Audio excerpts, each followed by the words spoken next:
lose everything for my cream on it. Do whatever for the game, got my team on them. And you can see I'm looking like the jewelry on them. The way I'm moving, I can put I can ream on them. I'm the boss, the cause. Yep, you're rocking with your boy DJ Cisco. Tonight we have Rahim, the Lady Dream, Grandmaster Flash, and the Furious Five. We are paying homage to New York City pioneers, and we have one right here on the show. Big shout out to my man Rahim. Rahim, welcome to the show, big guy.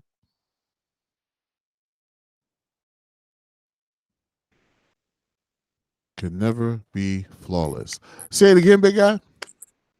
Peace and blessings, and thank you for having me, my brother. Got you, man. Okay, now we're all good. We're all together. Thank you for making the show. I know you were busy in the studio doing your thing. Welcome to DJCRadio Global once again, and it's just an honor to have you on the show. You are 2021 DJCRadio Global. We are dedicating ourselves to having pioneers of this hip hop game on our show, and you are one of the first ones that we had. So, who was Rahim before he became Rahim? You said who was rapping before I became Rahim? No. Who was Rahim before he became Rahim? Oh, I guess Todd Williams. Okay. That's my government middle name, Todd. My first name is Guy, so it's Guy Todd Williams. And everyone in the neighborhood that I grew up in the Bronx, which is 179th Street, East Tremont Avenue, West Palms Square area around the Bronx too. The housing complex is called Lambert Houses. Nice. Everyone around there called me Todd. And unless we went to school together, and then if we went to school together and you were in my class, then you called me Guy. Okay. But most of the people called me Todd. And prior to Todd Williams being known as Rahim, I guess I was the flat fix dude around my block. I know you told me that story, bro. They got to hear the story, man. Right. So basically, gangs in New York City at the time were rampant, much more so than they are now. Wow.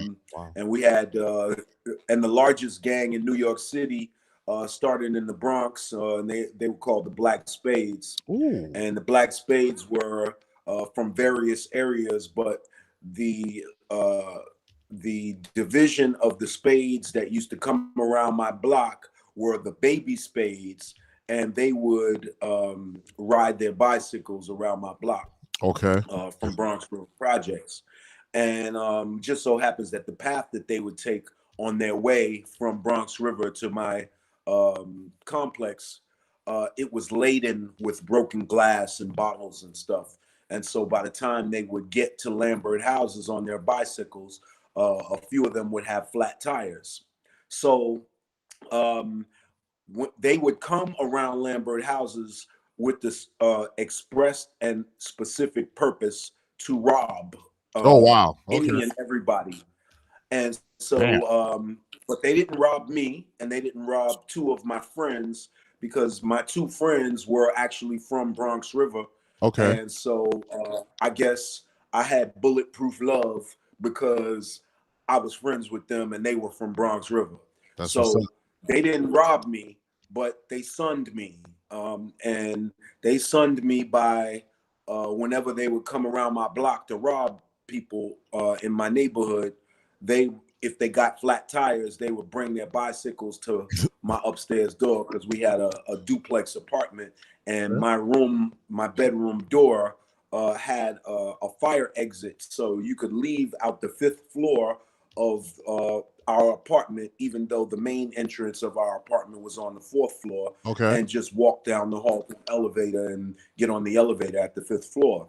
So they knew that my room door was on the 5th floor, so they would just take the elevator to the 5th floor and roll their bikes to the end of the hallway. That's and crazy. knock on the last door on the right.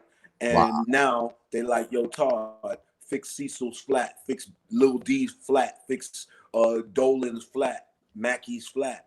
I'm like, yo, the F is this? Like, I look like flat fix? Like, nah, y'all whack. Like, y'all bugging. Like, I ain't fixing nothing. You know what I mean?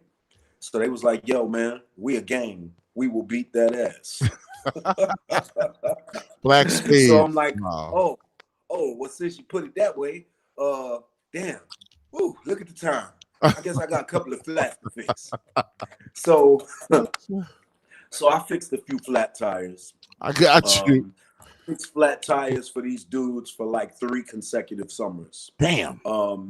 And you know, if you knew me and you knew my family history, you knew that my 3 older brothers were absolute killers. Oh wow. And if they had been around, I wouldn't have been going through any of that. But they were all incarcerated, so I didn't have any protection. So I had to adhere to their aggression or whatever, and fix flats for 3 summers. So Man, the last summer that they came to have me fix their flat, ironically, I had got down with the first crew that I became an MC for, which was the Funky Four, DJ Baron, DJ Breakout, the Brothers Disco, the Funky Four MCs. And so they didn't know that I was a member of the Funky Four yet. And we got popular really fast. Okay. And became I guess, for lack of a better term, the heir apparent to Grandmaster Flash and the Furious Four at the time. Okay. And so basically, they got off the elevator coming down the hall with the intentions of having me fix some more flats, but they had a boombox, and the boombox happened to have a tape of the last jam that I performed as a member of a new member of the Funky Four. And it just so happens that by the time they got to my door, I was my time to rhyme came on the tape. And so I started saying the rhyme with myself as I heard them approaching my door. And when I opened my door, I'm, you know, in mid spit, so I'm saying my rhyme or whatever, and they looking at me like I'm a Martian, and they like, yo, what the F you know about this Brothers Disco, DJ Baron, DJ Breakout, and the Funky 4 MC? You don't know nothing about this. So I'm like, yo, that's me. And they like, wow, get the F out of here, get the F out of here. So I'm like, yo, bros, that is me. They like, yo, stop the music. They stopped the music. They like, yo, you better not be lying to us, yo. This sound like a B Street movie, bro. So they're like, you better not be lying to us, or we gonna beat that ass. So I'm like, yo. They like, yo, say some Rahiem shit. I'm like, yeah, all right. So they stopped the tape, and I started saying some Rahiem rhymes or whatever. And so by the time, like, I'm in like the middle of my first rhyme, they jaws are like wide open, almost hitting the floor. And oh my God, yo, you Rahiem. I'm like, yo, I told y'all. The lady's dream. You know what I mean? They like, yo, we your security, yo. Y'all doing a jam at the T Connection in like 2 weeks. We your security. I'm like, all right, cool. And so since then, I ain't never fixed another flat. That's what's up, man. Now, since you mentioned about their security, I did some research and I was digging deep, and you gave a shout out. You said, shout to Grandmaster Flash and his boys for providing security for us. Or what'd you say in that post? I forgot. Oh, I said shouts to the Casanovas for never robbing me. Okay. So we had the Black Spades and we had the Casanovas. Oh wow! Yeah, the Casanovas were an offshoot of the Black Spades. They were just former members of the Black Spades who dropped their flag. They dropped their colors. They stopped banging. They stopped gang banging. But then all of the former gang members in the Bronx, once they dropped their colors, then those gang members became crews, representative of different neighborhoods. You know, the 9 crew, the Boston Road crew, you know, so forth and so on. And so the Casanova Crew were just an offshoot of the Black Spades from a certain neighborhood, Patterson Projects, Patterson and Millbrook Projects. Yes. Millbrooks, yes. Yeah. All around that area were the Casanovas. And they were our security. Nice. But at any given time, and you know, shouts to the Casanovas, shout out to Tiny and the rest of the Casanovas for, like I said again, never robbing me. And they did rob other members of the group before. Whoa. And we're gonna get why they didn't rob me is because I had bulletproof love again from my big bro, rest in peace, my OG Spider from the Gestapo crew. Oh wow! Down with the Zulu Nation. I used to hear about it was because of Spider and Mark and Crazy Mike and Crazy Phil that none of the gang members that may have wanted to extort me or rob me or whatever, now they couldn't do it because of them. Now check this out. So you're talking about the bus incident that we're going to talk about later on. Yep. Okay, cool. Now, this is probably a question that I should be asking you at the end of the interview, but I just gotta ask you right now, like, what was it like growing up in the era of the beginnings of a music that took over the entire world?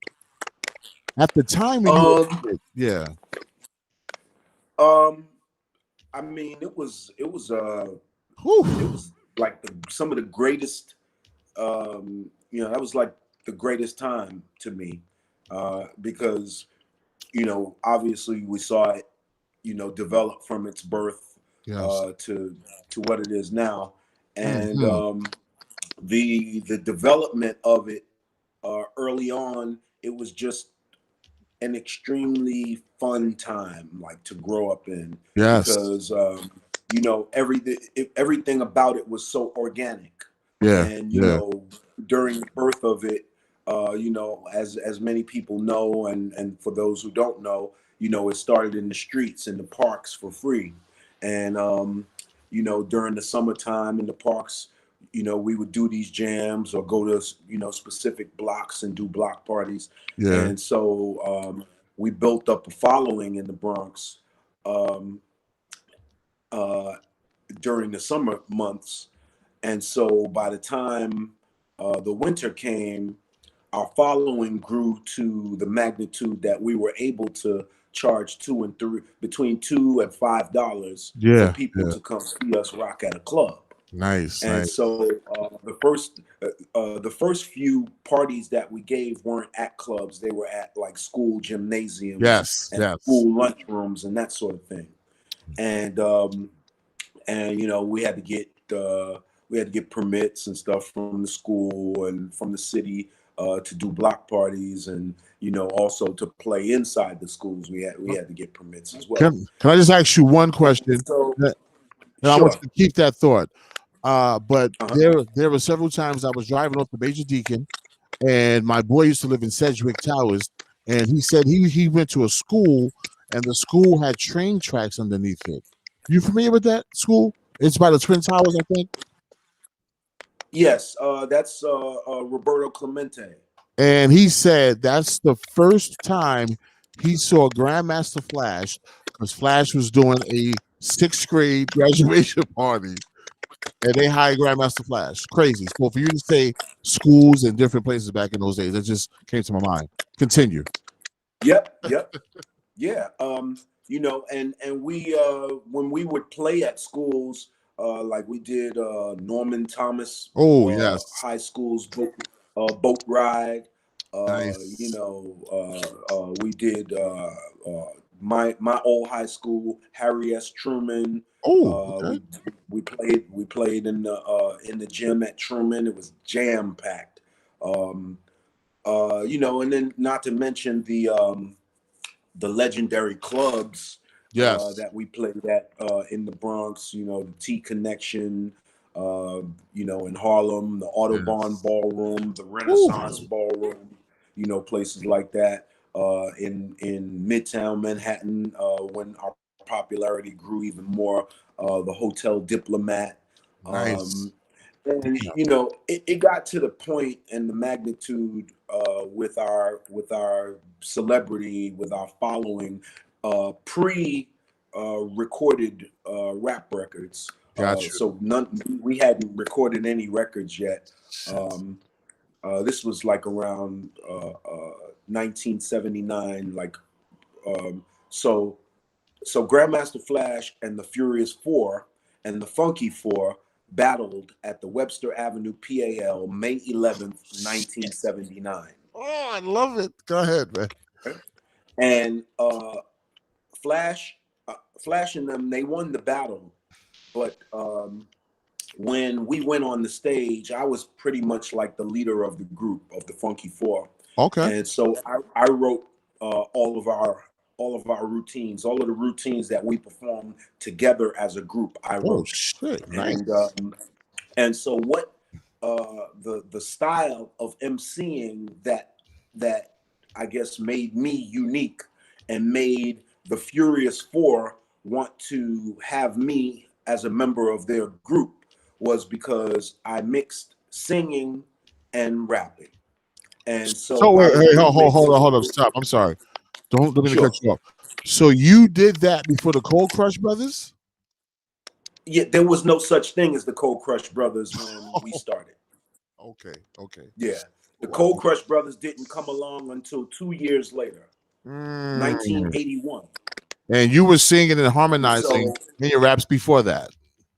Yes, that came from the Funky Four. And Rahim and Rahim created that because I was I guess I had aspirations of being a singer. And you know, I used to mimic Michael Jackson, and so I would remix the lyrics from old Jackson 5 songs and make up routines that were indicative of the names of the members of the Funky Four, and I would sing them, you know, and they became really popular. And then so when I joined, I never knew that. when we battled after the battle with Grandmaster Flash and the Furious Four and the Funky Four at the PAL, May 11, 1979, what happened was I started off in the battle for my group. We went on after the Furious Four, which surprised me because they had top billing because they were the more popular group. Oh wow! But they chose to go on before us. And they when they went on for before us, they pretty much did everything that we planned to do. Oh, that's why they wanted to go. They had choreographed dance routines. They had mic stands, and all of the things that we planned to do, they did it first. Wow. And so it kind of it robbed me of my enthusiasm. And so when it was our turn to go on stage, I was the first one to get on the mic. And when I got on the mic, I was supposed to start off a routine that the entire group was supposed to participate in. But instead, I started off by doing a solo rhyme. And instead of going into the group routine after my solo rhyme, I said, I connected about 3 solo rhymes together that were really long. And I spit nonstop for maybe about 20 minutes or maybe a little bit more.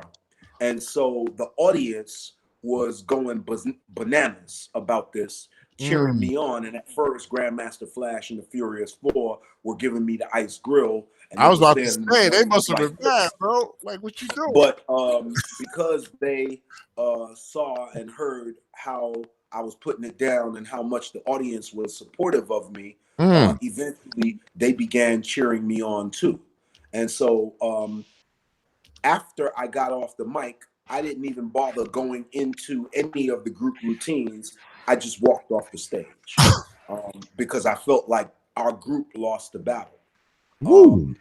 But I felt like I wanted to do the best that I could do. It was a very selfish thing of me to do. But I felt like it was what I had to do in order to gain the recognition to be considered as one of the best and on the same level with the Furious Four.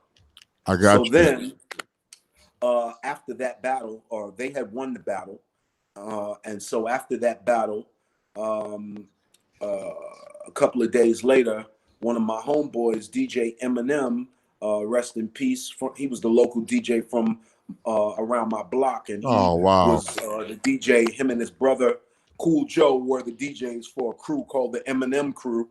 Okay. And at the time, it was unheard of for an MC that was down with one crew to even go behind the ropes of another crew while they're rocking, behind the let alone ropes, get on the mic. So, but they were my local crew from around my neighborhood, and so whenever they brought their equipment outside, I would get on the mic and rock with them. So that brought them a little bit more, street credibility, because Rahim from the Funky Four would play special guests and do cameo appearances with them, and so that brought a little credibility to Lambert Houses or whatever. Nice. And then shortly thereafter, Melly Mel, and at the time his name was Mr. Ness, came around my mom's, came around our neighborhood, and asked me if I would be interested in joining their group. Oh wow, okay. And so my boy Eminem hired the Furious Four to be special guests and perform with them at Forest Houses Community Center. Oh wow. The area where my legendary brother Diamond D and Fat Joe are from. Oh, nice. And so we the Furious Four and the Eminem Crew performed in Forest Houses Community Center, and they had me as the special guest. I was not yet a member. And so I performed with the Furious Four and with the Eminem Crew. And then after the show was over, the Furious Four called me backstage and was like, yo, how much money do you want? And I was like, how much money do I want? I wasn't expecting to get paid. Like, I just wanted an opportunity to rock with you guys because I think y'all the best. Yeah. And they was like, yo, we think you just as good as any one of us. So how about if we just split the money up 5 ways? Oh, so nice. I was like, all right, bet. That's so what's after up. that, we just called ourselves the Furious Five. Yo, listen, that was what year? That was 1979. That was August of 1979. And the battle between the Furious Four and the Funky Four was May 11th, 1979. And that was pre-records on the radio. Yes, pre-records, no records. Got you. Now, listen, I know people have their history from what we've been told and everything like that. But tell us, in your opinion, who do you credit for the beginnings of hip hop? Like people that we probably never even heard of. Who do you give credit to for creating hip hop, other than the ones that we know? Well, okay, so I mean, for many of us, arguably, we recognize Kool Herc as the father of hip hop, and there's a reason why we recognize Kool Herc as the father of hip hop, and it's because he created the playlist of the obscure records that became known to many hip hop practitioners in the beginning as break beats. Okay. And so, break beats were very small, segments of music encompassed in a song. And, obviously, if you don't know what a break beat is, it's the breakdown of the song where most of the instrumentation drops out. the other, the other musicians in the band, they would take a rest and let the drummer have a solo, or let the drummer and the bass player have a solo. And so that laid the foundation for the music that we call the break beats. And usually those segments of breaks within a song would be, 20, 30 seconds long, not long enough at all for an MC like myself, Exactly. Grandmaster Caz, Melly Mel, or any of the MCs of the first generation to spit a long form rhyme. Exactly. So but the playlist is what is the reason why we give Kool Herc the credit for being the father of hip hop, because at the time the popular genre of music was disco, and so all of the disco DJs, like I tease some of my legendary disco DJ friends from that era, who are from who are from other boroughs than the Bronx, like Brooklyn and Queens. I tease them and I'll be like, yo, y'all's anthem at the time, MC's anthem during that time, was "Love Is the Message" if you were from Brooklyn or Queens. And that was that was the disco song, for us. Yeah. And we didn't rock to that song. That song did nothing for us in the Bronx. Are you that serious? Was, I didn't know that. Intermission to take a smoke break or drink break or whatever. You know what I mean? But DJ Hollywood would tear that song to pieces. We didn't entertain the same audience. You know what I mean? The disco movement's crowd was slightly older than we were. They were like our older brothers and sisters. Oh, okay. And they wore slacks and hard bottom shoes and button down shirts, and dresses and skirts and pumps to their parties. Meanwhile, we wore jeans and sneakers to our parties. We couldn't get in their parties. They spoke condescendingly of B-boys and B-girls and called us floor sweepers because they said that basically we were mopping or sweeping the floor with our clothing. I never knew that. So they spoke condescendingly of us, and they would not allow us to participate in any of their functions until they saw that we began drawing really large crowds. Mm-hmm. And then once they saw that we were drawing large crowds, and then on top of that, the disco movement began to, the popularity of disco began to diminish. And hip hop started taking over. That's when they really began to give us more serious acknowledgement. Got you. So backtracking from like what you said about Kool Herc being known in your eyes. Oh, I'm sorry. Yes. So for me, even though Kool Herc, I don't. I agree with everyone who recognizes Kool Herc as the father of hip hop. But to me and for me, Grandmaster Flash is he implemented the brand of hip hop, as far as I'm concerned, that today we all know and love today. And the reason why I say that is because Grandmaster Flash created the backspin, which enabled him to extend the break beats, and no other DJ was doing that at the time. So that made Grandmaster Flash a novelty.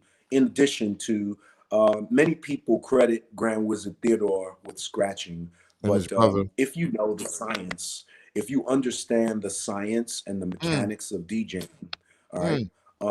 First of all, with all due respect to Grand Wizard Theodore, he's definitely a pioneer and an innovator. Yes.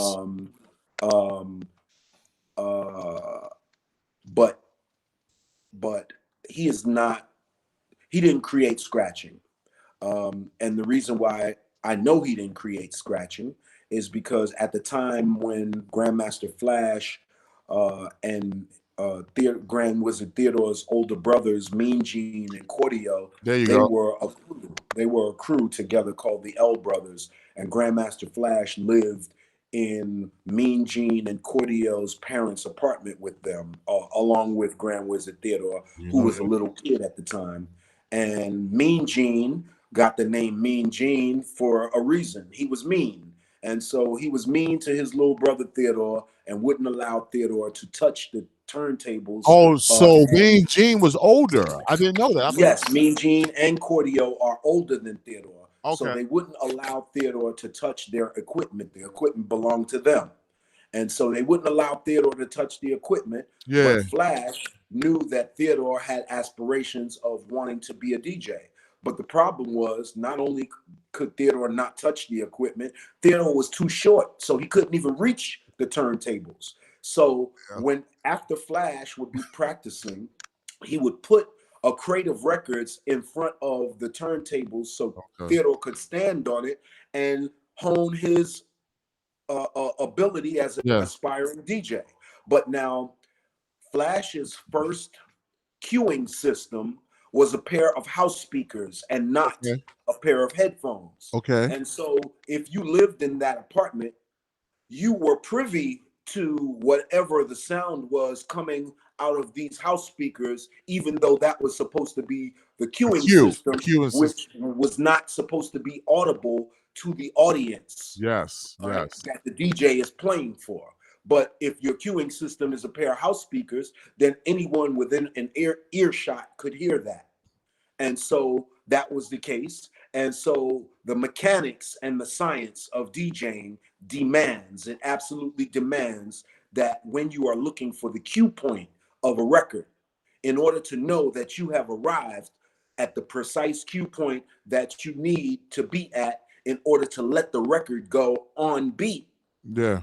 You have to rub the record a little bit first to make sure that you're at the precise cue point. Exactly. So that's what Flash was doing each time he spun back the record. And Theodore heard that.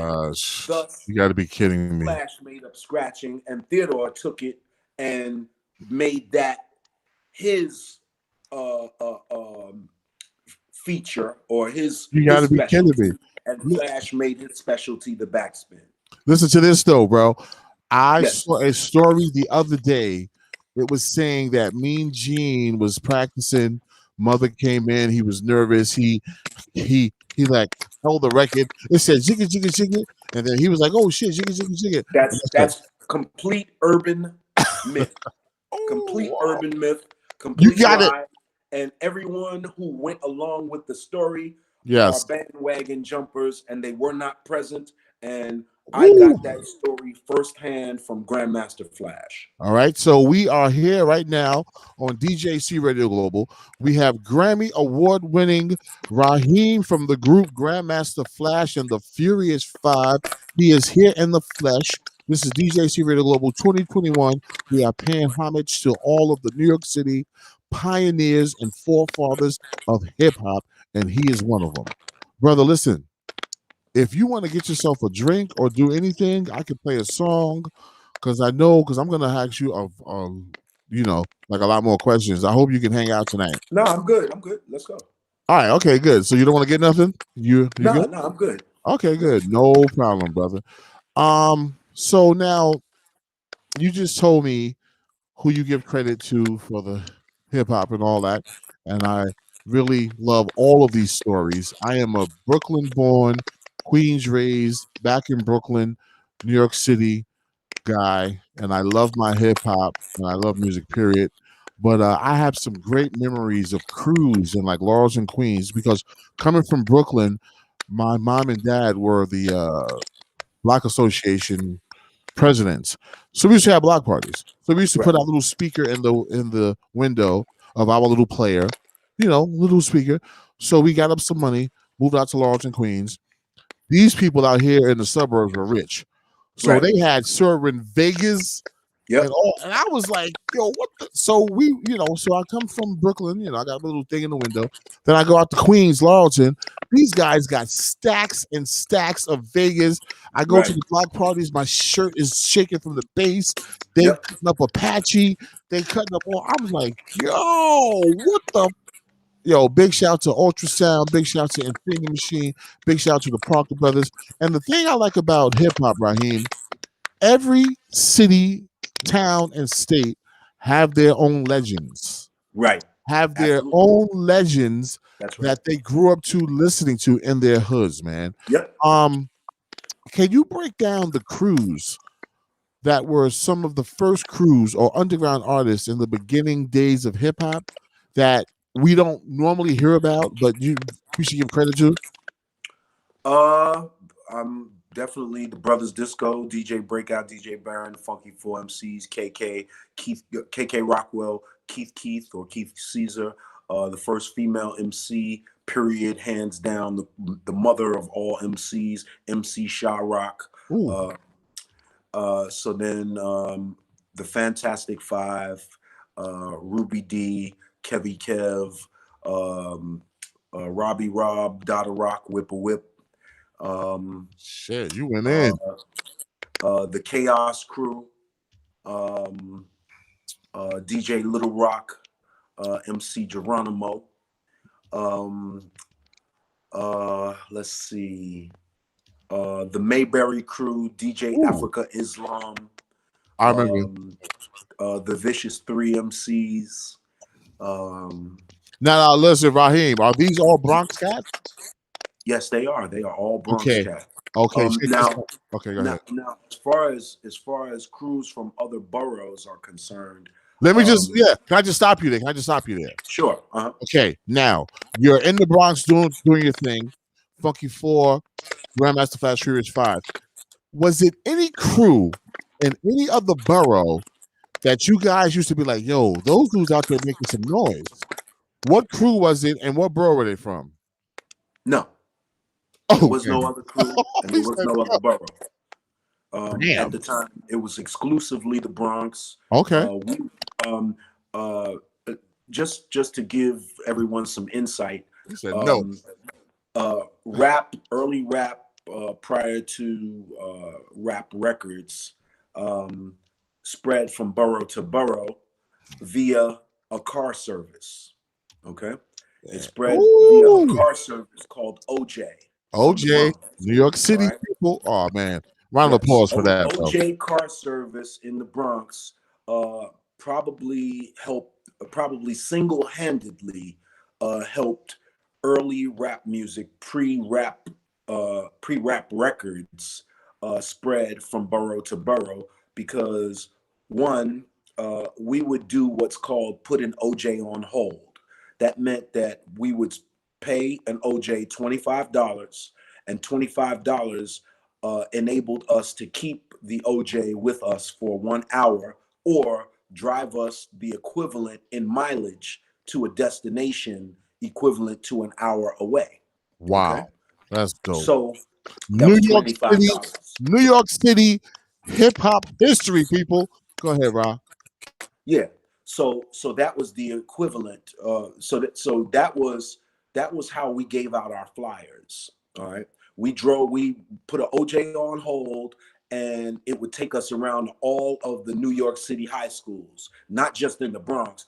All around New York City, we would go to the high schools and hand out flyers, and the flyers had our pictures on them. So that's how the party goers, the audience, actually knew that we were really going to be there. Wow. And so they, those OJs would get put on hold from dudes that lived in other boroughs, or we would actually, like I had an aunt that lived on 202nd Street and Murdoch Avenue in St. Albans, and I spent summers at her home all the time during that time. And so it was shocking to me one day. I was at my aunt's house, and I came outside to walk across the street to the store, and an OJ passed by, and it was blasting like the latest party tape that we made. And so that was the thing that helped hip hop, early hip hop, to spread from borough to borough, because the OJ drivers would buy the latest party tapes of their favorite rap groups from the Bronx at a record shop on Tremont Avenue that was owned by a man named Richard T, who also owned the club in the North Bronx called the T Connection that Ooh. we all used to do jams at. And he would record every party there and then sell the cassette tapes out of his record shop, Rhythm Den. Damn. And so the OJ drivers would buy these party tapes and bump the tapes in their cars when passengers would be in the cars. And so that's how other people from other boroughs got exposed to our music. Brother, now tell us, cause I know I was in the last end of it. 90 OJs were which cars? 98s. OJs were Lincoln Continentals. Okay. They were 98s. They were deuce and a quarters, electric 225s. They were Park Avenues, you know. Yeah. So all of those cars were, you know, considered luxury cars at that time, and all of those cars were cars that used to, you know, take passengers all around New York City for OJ. Now and listen, there was another car service called Community. And another car service called Godfather. And so those three car services, but mainly OJ, because they were the most popular, was probably single-handedly responsible for spreading early rap music pre-Wax. And out of the Bronx, to the other boroughs, because hip hop was created, and the foundation and pioneers are the Boogie Down Bronx. Now, every other borough did their thing. We're giving you guys all that, but I am interviewing New York City hip hop pioneers, and we have the legend Rahim from Grandmaster Flash of the Furious Five. We just talked about how the music spread from borough to borough, pre-computer, internet, social media. They actually got out and went to community centers and gave flyers and did what they had to do. And people, even though we have computers and like social media, these are things that you should still be doing. It's good to become known in your community before you go abroad, because then you're going to have that support from your community. We don't do that. You know, people just sit home on a computer thinking it's just going to make it, but that's not how it is. This is some very insightful stuff for us, Rahim. And let's get to you and your career with Grandmaster Flash and the Furious Five. How many albums did you guys make? I think maybe 4 or 5, maybe. Okay. At best.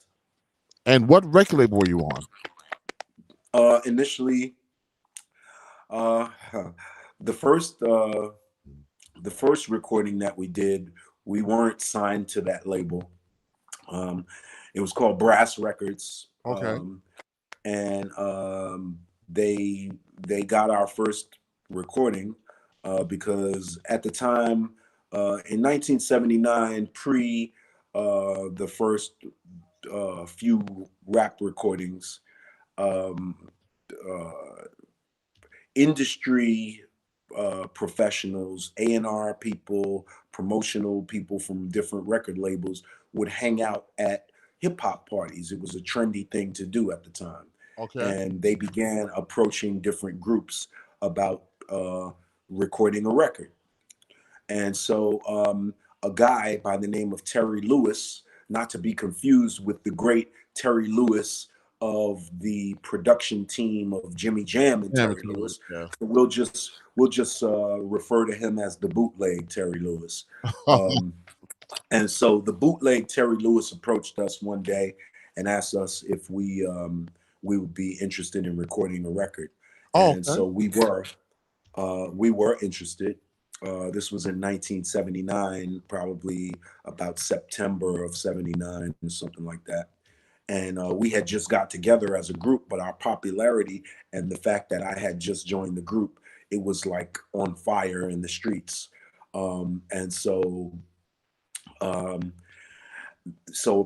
This guy, Terry Lewis, approached us and asked us if we wanted to record a record. And we knew some local musicians that were friends of ours from around our neighborhood. So we got them together. We booked a studio and went in the studio and had our musician friends replay the music to Stephanie Mills' song "Put Your Body in It," and so we recorded the lyrics to our first song, to our first rap song over that music, and then we gave the bootleg Terry Lewis the master tape, and we didn't hear from him anymore after that. So maybe about a month or so later, I was on my way to rehearse with the rest of the group. Okay. At Cowboy's house, rest in peace. Rest in peace. And so when I was on my way over there, I stopped at Fordham Road, the local shopping area in that part of the Bronx. Yeah. And so I go to Fordham Road, and there was a record shop on Fordham Road that had some speakers sitting outside, and they were blasting music. And so as I get closer, they changed the record and they put on our new song, we rap more mellow. And so it's blasting, and I'm very excited. So I run into the record shop, and it's a long line, and so I get on the line with the intention of buying this record. And by the time I got to the front of the line, the song had went off. So the guy behind the counter, I was like, yo, give me that record by Grandmaster Flash and the Furious Five. And he was like, who? And I said, that record, the record that just went off. It's by Grandmaster Flash and the Furious Five. He was like, I never played no record by no group called Grandmaster Flash and the Furious Five. Oh, Lord. I said, the song, dude, that just went off. This dude robbed you. Grandmaster Flash and the Furious Five. I'm one of the members of the group. I'm one of the Furious Five. What are you talking about? I just heard my voice on the record. He's like, yo, bro, that's not Grandmaster Flash and the Furious Five. Oh, I said, what? Yo, what are you talking about? Let me see a copy of that record. So he goes and he gets a copy of the record and he shows it to me. Wow. And sure enough, it does not say Grandmaster Flash and the Furious Five. The name of the artist says The Younger Generation. So we're not Grandmaster Flash and the Furious Five on this song, on this record that's pressed up, being sold out of this record shop. We're called The Younger Generation. And furthermore, none of our names as writers are listed on this record label. So this guy robbed you guys. Right. So Master. the bootleg Terry Lewis. That's why he's the bootleg Terry Lewis. I was like, why is he calling correct. that? Correct. And so we knew where he lived. He lived in Morehouses. Uh-oh. And so we went to Morehouses to his apartment to confront him. And when we knocked on the door, lo and behold, the lock cylinder was missing and the door went flying open, and we realized that he moved. And we never saw or heard from the bootleg Terry Lewis again, and we never made a dime from that song. Damn. How did the song do, though? Did it sell? Do you know? Or no? I have no idea. I don't know. No. I don't know how to contact anybody from Brass Records. Wow. We don't know how to contact anybody from Brass Records, and never found out a way to contact anybody. So, I'm an investigative reporter. I'm gonna get some intel on Brass Records for you after this. Okay. Let me know, bro. I could work wonders. Oh man, this is a treat. People that's just tuned in, you're rocking with DJ Cisco. We have Rahim from Grandmaster Flash and the Furious Five, and we're talking about everything from the beginning to up. And I'm going through my questions, so that's why I'm talking and it sounds like I'm reading. Okay, I said how many albums you made. You said like 4. Okay, now listen. How did you get the connection to Sugar Hill Records, bro? That's the iconic record label. Flash, yeah. Met Sylvia Robinson first, and what drew his interest to Sugar Hill Records and Sylvia Robinson was out of I forget what the number is of rap records that were recorded in 1979. But there were quite a few rap records recorded in 1979. Wait, hold up. When did Rapper's Delight come out? I thought Rapper's Delight came out in 79. Rapper's Delight came out in 1979. Okay, so it was only Rapper's Delight and King Tim the No, Third. there was about almost 1,000 rap songs released in 1979. Wait. You mean on vinyl? Correct. Yeah. And But so because of that, of the fact that there were almost 1,000 rap songs released in 1979, because, you know, that was when record label executives had the green light to start signing rap artists. Okay. So that was the reason why so many rap songs were recorded early on, but they just weren't successful because they didn't get radio play, and you know, some of them were better constructed, better composed than others. Because one of the things indicative of the first generation of rap artists was that we had to understand the transition that we had to make from going from park jams to the clubs, yeah, to then becoming songwriters. exactly. And you know, so becoming songwriters took trial and error, because you know, these early rap songs, we didn't have the formula to making a hit record, which is the reason I believe why we used other people's music as the backdrop for our early recordings initially. Yeah. So it's not like you guys had the training to construct the actual song, but you guys had the lyrics to put over a beat. So I feel what you're saying. I feel what you're saying about that. Exactly. So a song like "Get Up and Dance" by the group Freedom, we already had what we called routines to Freedom that ultimately became the lyrics to our song Freedom.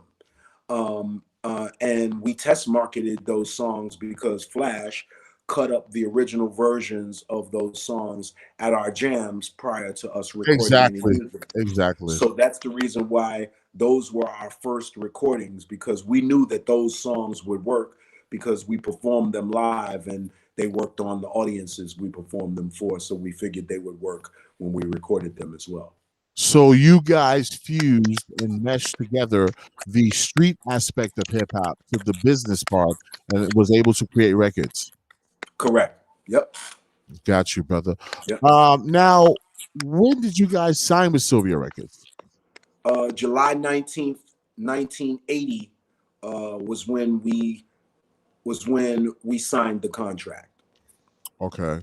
Did you guys have lawyers back then to help you out? My mom was the only parent who took the responsibility of retaining a lawyer for the group, but I was underage, so she had to sign for me, but everybody else could sign for themselves. So we were instructed by the attorney she hired not to sign, and so I didn't sign the contract until I became 18, after numerous threats from Sylvia to exclude me from recording with the group. So did you sign after they made some amendments, or was it based on your age solely? Right, it was based on my age solely. So what they presented to you was something that you guys all agreed on? When they presented the contract to me? To you guys as a group, or was it separate contracts? No, well, everybody got their own contract to sign, but everybody's contract said the same thing. Okay, got you. But these guys, the rest of the guys from the group, with the exception of myself and Flash, signed their contracts immediately. As soon as they were handed the contracts, they went and signed their contracts on the hood of a dusty old Lincoln Continental parked in the driveway of Sylvia's mansion in Inglewood, New Jersey. And Flash and I looked at each other and was like, nah, that's not us. We're not doing that. We're taking our contracts to a lawyer. And so that's what we did. Okay. So my question is, when you took it to the lawyer, yep, was there anything that you didn't like in there? Did you guys the lawyer advised us completely against signing the contract. The lawyer said, this contract is bullshit. Don't sign it. Period. All right. So you eventually signed after they made some After I changes. became of age and much pressure, Oh, then eventually I signed it. I got you. I got you. Yeah. What you mean by pressure, brother?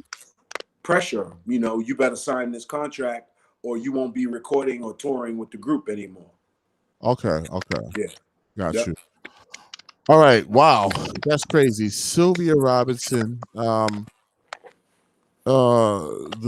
Sugar Hill Records was like the first. They were Well, the first Def Jam, for lack of a better description. got you. Got Yeah. you. Got you. Now, when you signed with Sugar Hill Records, were you guys responsible for coming up with your content, your writing, your sound, or did they have a team for that? Nah, that we were responsible for coming up with our. We already had a sound, and they signed us because we had a sound. We had a following, and they signed us because we had a following. So we were responsible for our sound. As far as our look and that sort of thing, our look was derived as a result of us touring with legendary R&B groups like the Commodores when Lionel Richie Okay, was I still got you. down, Rick James, Confunction, the Barkays, Oh, Switch, the Fatback Band. It was just a legendary group of artists that we were touring with. And so when we got an opportunity to sit back in the audience and watch the show, yeah, we learned how to be entertainers. got you. We learned about showmanship. We learned about showmanship. We learned about how to be entertainers. We learned how to Got you. entertain. Got you. And so part of learning about how to be entertainers was learning about costumes and theatrics and that sort of Yes. thing. And Yes. so, the way that Run DMC dressed on stage is the way that Grandmaster Flash and the Furious Five dressed off stage. Got you. Those were our street clothes, how Got Run DMC dressed. And that's how many people in the Bronx, as far as street dudes, Yeah, that's how yeah. we walked around most of the time On during the that five era. boroughs got down. Yeah.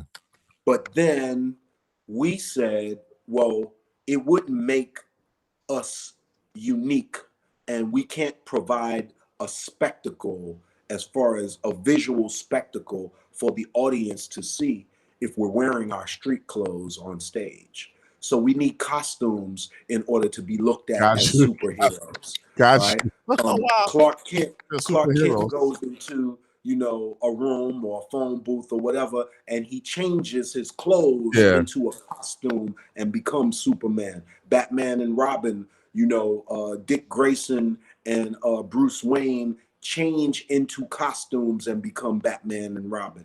But Yeah. otherwise, they're unassuming, normal citizens in their everyday life. So Gotcha. once they put on their costumes and they become the superheroes, that's what helps people to recognize them as superheroes. Yeah. So we need to do the same thing. So that's the reason for our outlandish dress. I feel you. Listen, I didn't say it was outlandish. I'm just saying because Well, some people think that. So okay, I got you. I got you. Because I remember Jam Master Jay doing an interview, and he was like, "Yo, like I can't dress like that, whatever, because in my neighborhood, whatever. So we're gonna go on stage just as we are." And you're right. You made right, the same reference. right, Now I know that I'm gonna go back a little bit, but hip hop came into the scene after disco or on the hills of disco or at right. the height of disco. And I saw some footage where you guys weren't really accepted in this particular club. People were throwing things at you. I think they was calling you guys racial slurs. Tell us about that performance at Bonds International in New York City. Right. We opened for a punk rock group, a legendary punk rock group called The Clash. Wow. They actually hired us, paid us like $36,000 to perform 2 sets that Are night. you kidding me? Are you kidding No, me? they paid us $36,000 to perform 2 shows that night at Bonds, and Oh, so shit. we performed 2 shows. We got 18,500 to Each show. perform per show, Yeah. and we did 2 sets. And after the first set, they let the audience out and let a new audience in for the second set. And we were the only Black people in the Gotcha. entire building. In Okay, so Bonds, Todd, besides our guests. Todd, I'm sorry to cut you off, but Yeah. for my young listeners and viewers, let them know what Clash is, who Clash were. The Clash was a punk rock group. They were white punk rock group, or they are a white punk rock group. And I can't even think of their music, any one of their songs at the moment.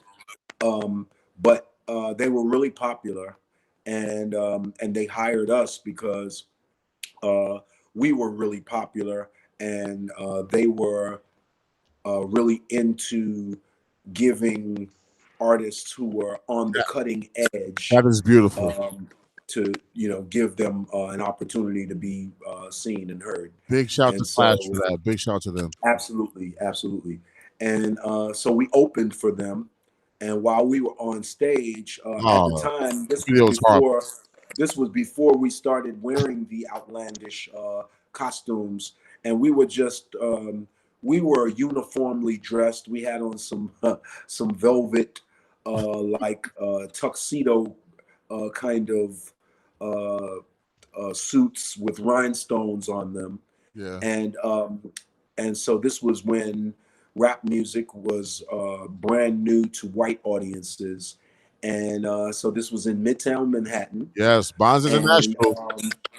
Yep. And so when we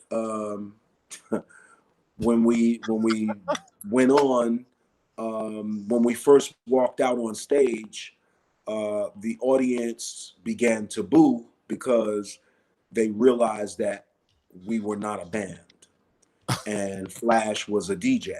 Hold. Do you think it was because of that? That's your skin color? Right. Yes, they were expecting us to be a band. Okay. Because they didn't know what hip hop was. They didn't know about rap music and how it was. They didn't know that rap music was presented generally with a DJ and MCs. They didn't know that, so they were expecting us to be a band. So when we walked out on stage and didn't have instruments, they immediately began to boo. Wow. And then when Flash got on the turntables, the stage was pre-fabricated. So it was constructed, so it wasn't a permanent stage, so it was really rickety. And we did choreographed dance routines in our show. And so this rickety stage, and there were no DAT tapes or any digital audio at the time. So Flash is using the instrumental copies of our songs. We called them TV tracks. To play while we perform our lyrics over these instrumentals. But because the stage is rickety and he's using actual records, Lord. the needle jumps Been there, done and the record skips. So now that don't look good. It doesn't sound good. You all out of sync. The audience responds accordingly, and so now they begin to pelt us with debris. They're picking up any and everything they can get their hands on, and they are throwing it at us. Full cans of beer. Damn. Full cans of beer. So wait, hold up, Rahim. I'm so sorry. Sure. So it wasn't really racial. It was because you guys kind of screwed up a little bit. Well, it was racial, and it was. And you fucked up a little bit. Okay, I got you. Because they were booing when we first walked on stage. Okay, exactly. Before Flash cut a record, before the needle jump, they were booing and shouting racial slurs. Oh, okay. All right. There you go. When after the needle skipped, they was really letting us have it, and like I said, they began pelting us with debris. It's not funny. One of the Scorpio got hit in the genitalia with an orange, a whole orange. Who brings an orange to a club? Basically, I'm sorry. Who brings the orange to the club, bro? It's like they plan that. They plan to hit the black guy. Exactly. Oh man, that's crazy. So did anybody get injured? No, nobody was injured, and we got off stage after in between sets and walked around the audience scouting to see if we could recognize any of the white people who were pelting us with debris. So I was looking to wreck shit, but it didn't happen. Yeah. Oh, that's what's up, man. That's Bonds International.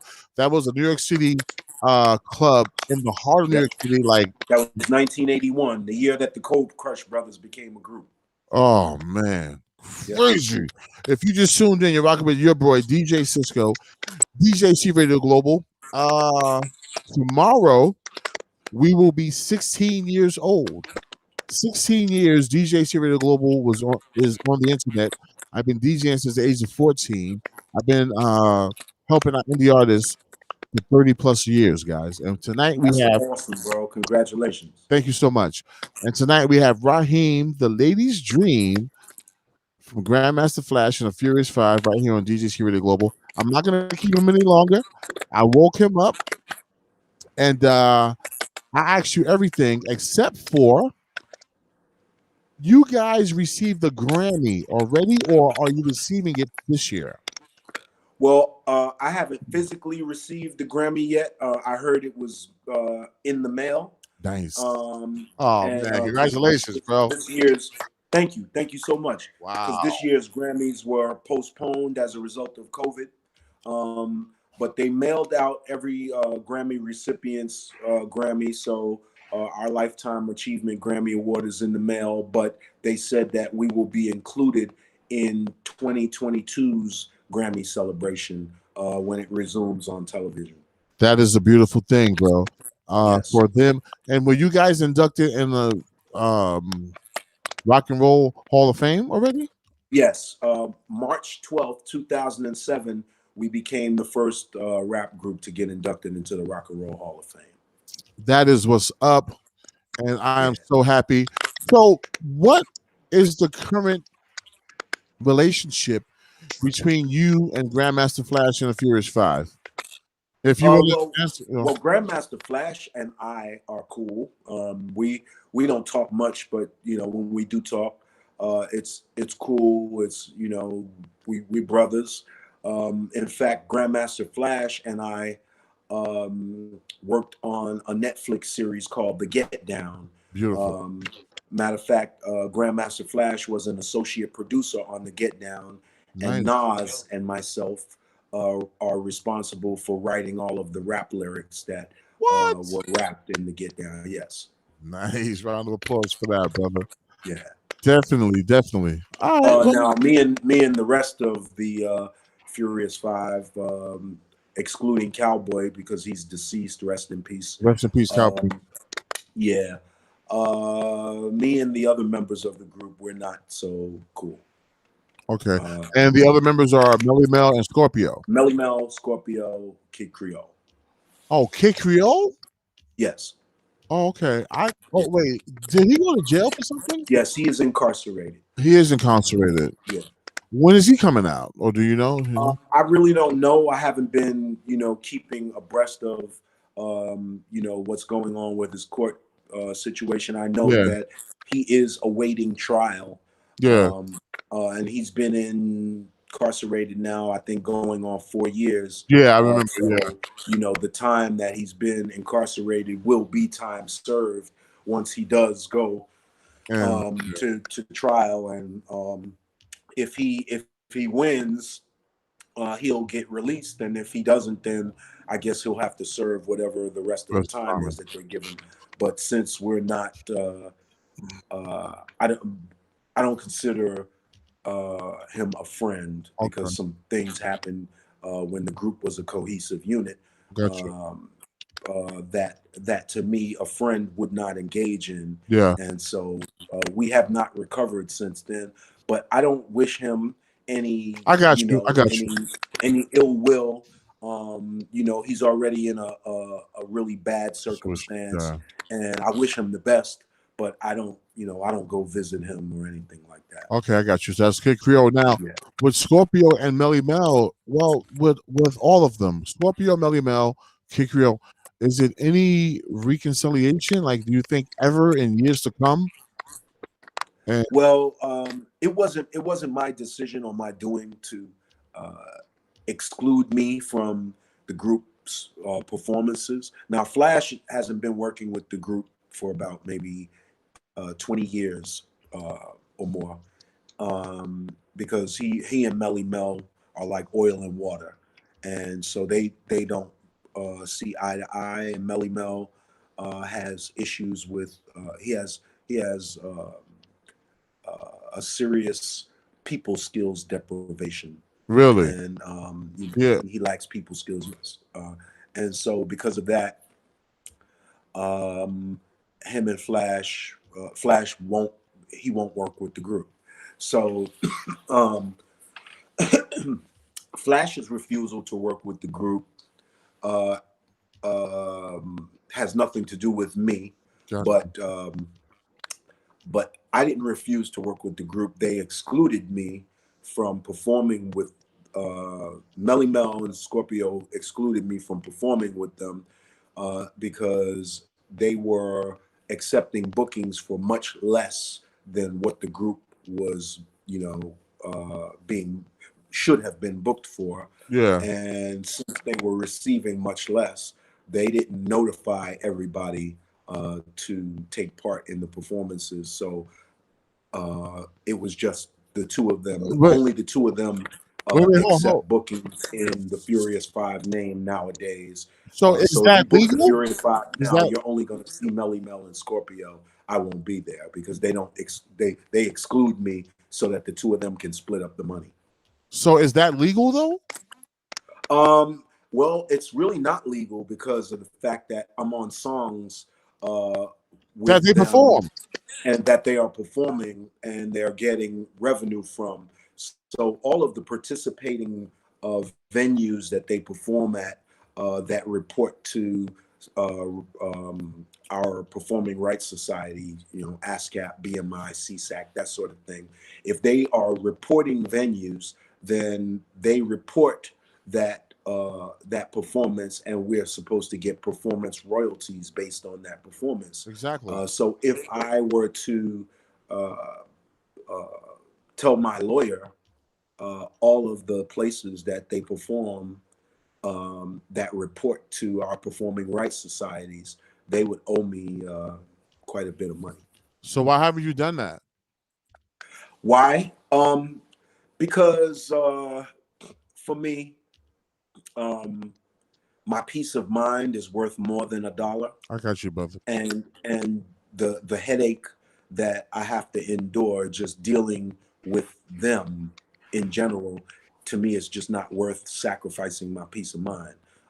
I do get royalties from our old music and that sort of thing. So Beautiful. It's not like I'm not getting anything. I am getting royalties, which I get every 90 days. It's the only thing with royalties that many people who don't receive royalties don't know is that you never know what the amount your royalties are going to be until the week of distribution. Yeah. So it's really hard to make plans. Yeah. If you're based on that. Now, listen, is it legal for you to say, I'm going to do a function? I'm going to do a function and perform the group's music. I am Grandmaster Flash and the Furious Five because I have legal rights to it, and you perform songs. Yeah, it's legal because I'm actually a member, so I own, stake or whatever. Yeah, equity, as it were, in the name, in the brand, and until someone trademarks the brand name. But then if any one member of the group trademarks the brand name, the rest of us have substantial proof that we all should be equal owners and have equal ownership exactly in the brand name because all contributed equally to the brand. So all right, Rahim, you are the man. You know what?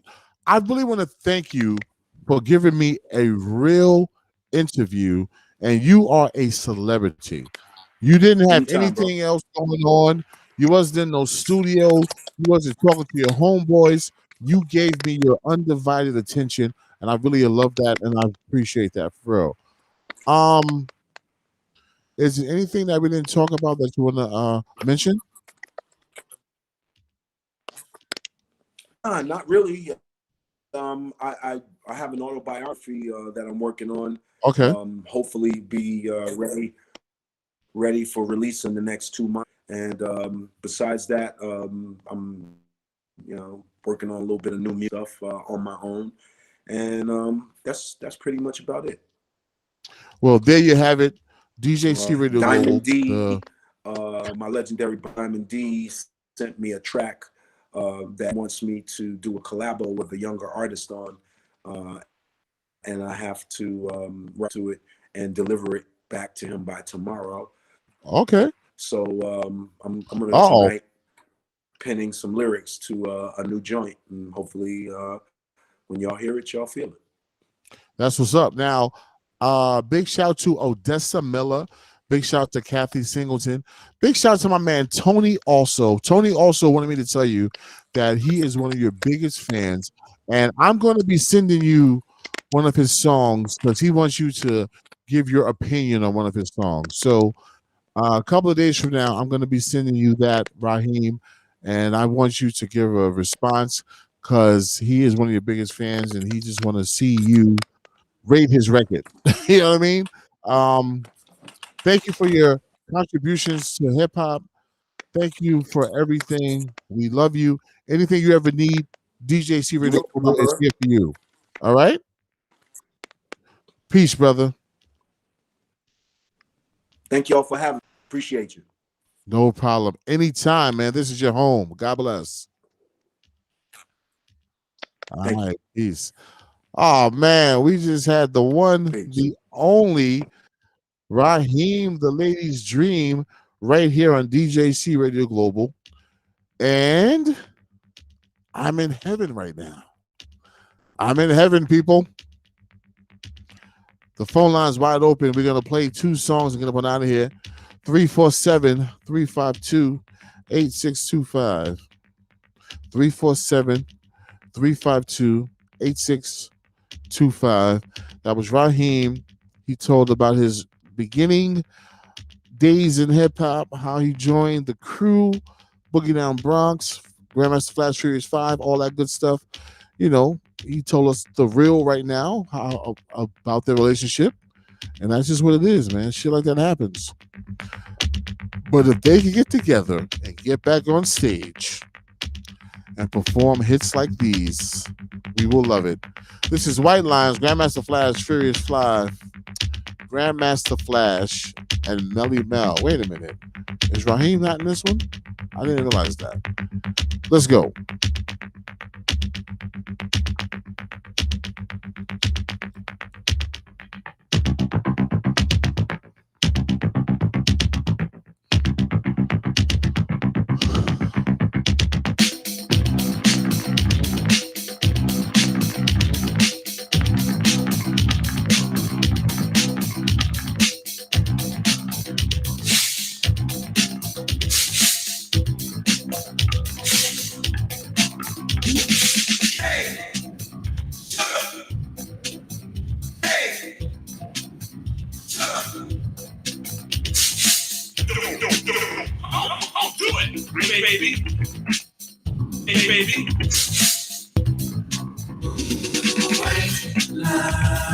Vision, dreams of passion. And all the while I think of you. A very strange reaction. The more I see, the more I do. Something like a phenomenon. Baby. Telling your body to come along, but white lines blow away.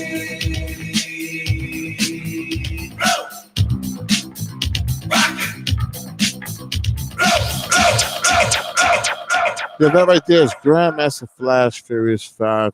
My man Rahim, the ladies' dream, was on. Big shout out to everybody. Please share this We are live at www.thedjciscoradioshow.com. We're going to get off live right now on Facebook. We thank you guys and we love you guys. Go to www.thedjciscoradioshow right now, and we're